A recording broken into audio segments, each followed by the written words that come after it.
IPL 2025 season play offs దశకు చేరుకుంది. Qualifier 1లో Punjab RCB తలపడనుండగా eliminator మ్యాచ్లో గుజరాత్ ముంబై జట్లు ఆడనున్నాయి. అయితే ఇక్కడ గమనించవలసిన విషయం ఏంటంటే ఈ ఐపీఎల్ సీజన్ మధ్యలో కొద్ది రోజుల పాటు వాయిదా పడి మళ్లీ తిరిగి ప్రారంభమైంది.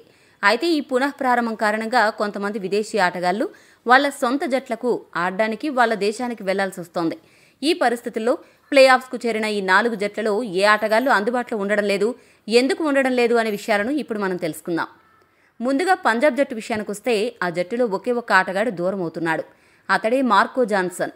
ప్రపంచ టెస్ట్ ఛాంపియన్షిప్ ఫైనల్ ప్రిపరేషన్ కోసం అతడు దక్షిణాఫ్రికాకు తిరిగి పయనమయ్యాడు. అతడి స్థానాన్ని భర్తీ చేయడానికి కైల్ జెమిసన్ను జట్టులోకి తీసుకున్నారు. కానీ అతడు ప్రస్తుతం అంత గొప్ప ఫామ్లో లేడు. ఇక బెంగళూరు జట్టు విషయానికొస్తే ఆ జట్టులో 2 ఆటగాళ్లు ప్లే ఆఫ్స్కు దూరం అవ్వనున్నారు. ఒక ఆటగాడు లుంగి ఎంగిడి కాగా మరొక ఆటగాడు జాకబ్ బెతెల్.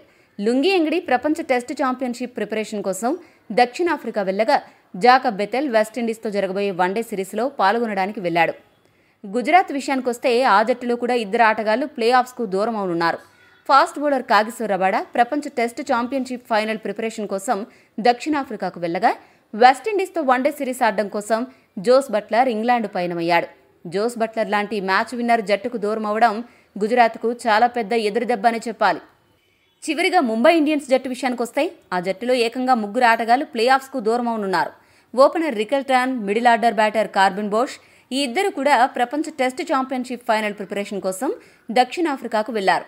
ఇక ఆల్రౌండర్ విల్ జాక్స్ ఏమో వెస్టిండీస్తో జరగబోయే వన్డే సిరీస్ కోసం ఇంగ్లాండ్ కూడా బయలుదేరాడు. ఈ 3 కూడా ముంబై జట్టు విజయాలలో చాలా కీలక పాత్ర పోషించారు. కొన్ని సందర్భాల్లో అద్భుతమైన ఆట తీరుతో దగ్గరుండి మ్యాచ్లు గెలిపించారు.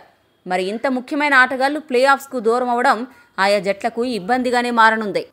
మొత్తం పరిగణలోకి తీసుకుంటే ఈ విదేశీ ప్లేయర్లు వెళ్లిపోవడం కారణంగా మొదట ముంబై జట్టు అత్యధికంగా నష్టపోనుంది. ఆ జట్టులో ఏకంగా 3 అద్భుతమైన ప్లేయర్లు జట్టుకు దూరం అవునున్నారు. మరి ముంబై జట్టు ఆ లోటును ఎలా భర్తీ చేస్తుందో వేచి చూడాలి. రెండో జట్టు గుజరాత్. ఈ జట్టు జోస్ బట్లర్పై ఎంతలా ఆధారపడిందో ప్రత్యేకంగా చెప్పే పనిలేదు. గుజరాత్ బలమంతా టాప్ 3లోనే ఉంది. మరి టాప్ 3లో ఆడే బట్లర్ దూరం అవ్వడం గిల్ సేన గెలుపోవటములపై ఎలాంటి ప్రభావం చూపనుంది అనేది ఆసక్తికరంగా మారింది. మరి విదేశీ ప్లేయర్స్ వెళ్లిపోవడం వల్ల ఏ జట్టుకు ఎక్కువగా నష్టం జరిగింది అని భావిస్తున్నారో కామెంట్ చేయండి. మరిన్ని స్పోర్ట్స్ అప్డేట్స్ కోసం మా ఛానల్ను సబ్స్క్రైబ్ చేసుకోండి.